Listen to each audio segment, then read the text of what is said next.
할렐루야, 아멘. 하나님께서 오늘도 우리와 함께 하시며 은혜를 부어주시고 축복해 주십니다. 아멘. 지난주에는 어느 것도 대체할 수 없는 예수 그리스도에 대해서 이야기를 나눴습니다. 예수님께서 하나님과 우리의 중재자가 되어주시는 것에 대해서 함께 은혜를 나눴습니다. 대제사장, 우리의 대제사장이 되신 예수 그리스도에 대한 그 변증이 더 나은 언약의 중보자 되신 예수님에 대한 설명으로 쭉 계속 이어집니다. 그래서 오늘 읽은 8장부터 10장까지는 이 당시 히브리인들에게 익숙했던 제사, 그리고 성소, 속죄, 이것을 설명하면서 새롭게 예수님과 맺은 언약이 얼마나 탁월한지를 설명하는 게 오늘 8장 말씀입니다. 이러한 설명을 하는 이유가 있습니다. 또 우리가 이 설명을 읽고 들어야 하는 이유가 있습니다. 그 이유는 이 8장의 설명이 중요한 이유는 우리가 이것을 받아들임으로 우리가 하나님께 감사하고 온전한 성도로 살겠다는 결단이 담겨있는 이 말씀이 히브리서 8장 말씀입니다. 오늘 1절에 보니까 이렇게 시작합니다. 지금 우리가 하는 말의 요점은, 그러니까 앞서 1장에서 7장까지의 말씀을 요약하는 겁니다. 다시 한번 그것을 요약하고 정확하게 짚어갈 이유가 있었던 겁니다. 필요가 있었던 겁니다. 그래서 앞서 1장에서 7장까지의 내용을 한 문장으로 딱 이렇게 1절에 보면 이렇게 정리합니다. 이렇게 말해요. 1절에 이러한 대제사장이 우리에게 있다. 앞서 막 많은 설명했는데 이 설명처럼 말한 것같이 이러한 분이 우리에게 있다. 그러면서 새롭게 제시하는 그 주제가 있는데 그것이 바로 새 언약입니다. 예수님께서 우리에게 새로운 언약을 맺으셨다. 이것을 설명합니다. 새 언약의 대제사장 그리스도께서 이 땅에 우리에게 오셨다. 근데 이거는 사람이 지은 게 아니라 하늘 장막에서 그 대제사장의 역할을 감당하신다는 겁니다. 친히 주께서 세우셨다라고 오늘 2절에 보면 그렇게 말하고 있습니다. 히브리서 저자는 이제 하늘 장막과 땅의 장막, 하늘의 실체와 이 땅의 모형에 관해서 대조하면서, 그러니까 모세가 지었던 그 장막과 비교하면서 예수 그리스도에 대해서 설명하고 있는 겁니다. 새 언약에 대해서 설명하고 있는 겁니다. 그리고 그 예수님께서 중보자로서, 중재자로서 오셨다라고 강조하고 있는 겁니다. 모세의 율법과 그에 따른 제사들, 그런 형식들, 그거는 모형이다, 그림자일 뿐이다. 그런데 예수님께서 실체가 되셔서 오셨다. 그래서 새로운 언약의 중보자가 되셨다라고 오늘 성경이 말하고 있는 겁니다. 우리 6절 말씀을 좀 같이 읽어보겠습니다. 우리 앞에 해놨는 6절 같이 읽겠습니다. 시작. 그러나 이제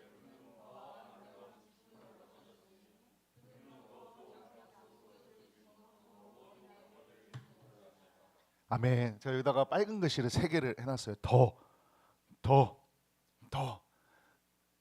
강조를 하고 있는 겁니다. 얼마나 이 예수님께서 이 땅에 오셔서 우리의 그 중보자가 되어주셨는데 더 아름다운 직분, 더 좋은 약속, 더 좋은 언약이라고 강조하면서 이 새 언약이 얼마나 중요한가 강조하고 또 강조하고 있다는 겁니다. 물론 과거에 지어졌던 하나님께서 모세를 통해 지었던 그 장막도 너무나 소중합니다. 너무나 중요합니다. 그래서 모세가 하나님의 명령대로 그대로 장막을 오랫동안 지어서 완성해서 또 거기서 제사를 드리고 하나님께 예물을 드리고 하지 않았습니까? 그것도 중요합니다. 하지만 이제 그들이 바라보았던 그 실체, 그건 모형이고 실체가 이 땅에 오신 겁니다. 바로 예수님께서 오셨다는 겁니다. 그리고 그 예수님께서 우리에게 더 좋은 약속을 주셨다. 그러니까 우리가 그것을 붙잡고 신앙생활을 해야 된다라고 이야기한다는 겁니다.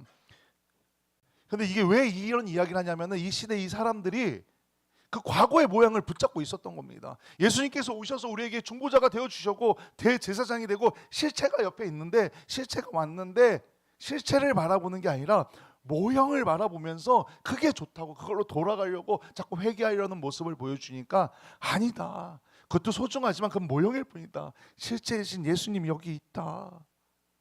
라고 이야기하는 겁니다. 생각해 보십시오. 여기 모형이 있는데, 진짜와 모형이 같이 있는데, 진짜는 내버려 두고 모형을 가지고 이게 좋은 거라고, 가짜를 보고서 이게 좋은 거라고 사람들이 그러고 있다는 겁니다. 그러니 이 히브리서 저자가 얼마나 답답했겠습니까? 아니다, 아니다. 여기 실체가 있지 않냐? 실체를 바라보자라고 이야기하고 있는 겁니다. 하나님께서는 우리에게 더 나은, 더 아름다운, 더 좋은 약속을 주신 겁니다. 그게 바로 예수님입니다. 예수님. 그래서 우리가 예수님을 통해서 하나님 앞에 나아갈 수 있는 겁니다.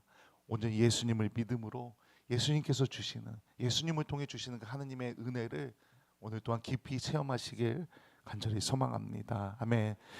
이제 히브리서 저자는 새 언약의 필요성을 강조하기 위해서 옛 언약의 흠결을 들어서 설명합니다. 이렇게 말합니다. 7절에 보니까 저 첫 언약이 무음하였더라면, 흠이 없었다면은 둘째 것을 요구할 필요가 없었다. 거기에 흠이 있기 때문에 예수님 부분에서 새로운 언약을 주신 것이다. 근데 이거 오해하지 말 것은 옛날에 세운 언약이 잘못됐다, 율법이 잘못됐다, 모세와 맺은 그 계명이 잘못됐다, 이 이야기가 아닙니다. 그것 또한 완벽한데 왜 무음하지 않았냐? 그 사람이 그걸 온전히 지키지 못했기 때문에 그렇습니다. 하나님께서 이스라엘 백성들에게 그 언약을 주셨는데 이스라엘 백성들이 그 언약을 제대로 지키지, 사람이 불완전한 겁니다. 사람이. 그래서 그것을 완전하게 하기 위해 예수님께서 보내주셨다는 겁니다. 예수님을. 제가 오늘 민태익 집사님하고 오후에 약속을 아직 안 잡았는데, 만약 잡는다고 하면 집사님하고 오후에 4시에 사가정에서 좀 더 뵙겠습니다. 약속을 잡았어요. 근데 집사님이 4시에 딱 맞춰서 사가정역에 나오셨어요. 근데 제가 나가기 싫어가지고 안 나갔어요. 제가 나쁜 놈이 되겠습니다 오늘. 제가 약속을 했는데 안 나갔어요.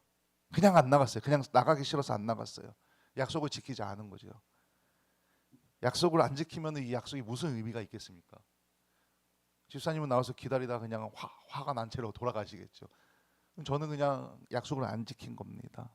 우리 약속을 했는데 약속을 안 지켜요. 집사님하고 만나기로 했는데 약속 안 지켜요. 제가 오늘 나쁜 놈이 되겠습니다. 약속 안 지켜요. 그냥 그 약속에 의미가 없는 겁니다. 그 약속은 그냥 깨진 겁니다. 아무것도 아닙니다. 그냥 저랑 약속한 그 사람, 그분, 우리 집사님들이 그 시간에 나왔으면은 그냥 시간만 버린 겁니다. 오늘 9절 말씀을 한번 같이 읽어보겠습니다. 9절 말씀을 9절 같이 읽겠습니다. 같이 시작. 또 주께서 이르시기를 이 언약은 내가 그들의 열조의 손을 잡고 애굽 땅에서 인도하여 내던 날에 그들과 맺은 언약과 같이 아니하도다. 그들은 내 언약 안에 머물러 있지 아니하므로 내가 그들을 돌보지 아니하였노라. 아멘. 약속을 지키지 않으면 그 약속은 그냥 효력이 상실되는 겁니다. 한쪽은 지켰지만 한쪽이 안 지켰기 때문에 그냥 약속 무효가 되는 거예요. 하나님께서 이스라엘 백성들에게 약속을 주셨어요. 언약을 주셨어요. 하나님은 지키고 계신데 이스라엘 백성들이 배신한 겁니다. 약속을 지키지 않은 겁니다. 그래서 불완전한 겁니다. 하나님께서 우리를 너무나 사랑하십니다. 이스라엘 백성들을 너무나 사랑하셨습니다. 약속을 주셨는데 약속을 지키지 않았어요. 그럼에도 또 너무나 사랑하셔서 자비하셔서 새로운 언약을, 새로운 약속을 주신 겁니다. 그렇잖아요. 우리가 사람 사이에서도 약속을 한번 깨면은 다음에 약속 안 하려고 그러잖아요. 혹시라도 그래도 상대방이 그래, 알았어, 한 번 더 할게 했는데 또 안 지키면은, 2번, 3번 반복해서 안 지키면 그 사람 만나지도 않습니다. 됐어, 너랑은 안 해. 근데 하나님께서는 우리 사람들이 그랬는데 우리 너무나 사랑하셔서 이제는 깨지지 않는 약속을 주신 겁니다. 누구를 통해? 예수님을 통해서. 깨어질 수 없는 예수님, 그 약속을 주신 겁니다. 새로운 언약을. 하나님께서 하나님의 법을 우리의 마음과 생각에 직접 기록하시겠다는 겁니다. 오늘 성경에 그렇게 적혀 있습니다. 그러면서 10절에 보니까 이렇게 말씀하십니다. 나는 그들에게 하나님이 되고 그들은 내게 백성이 되리라.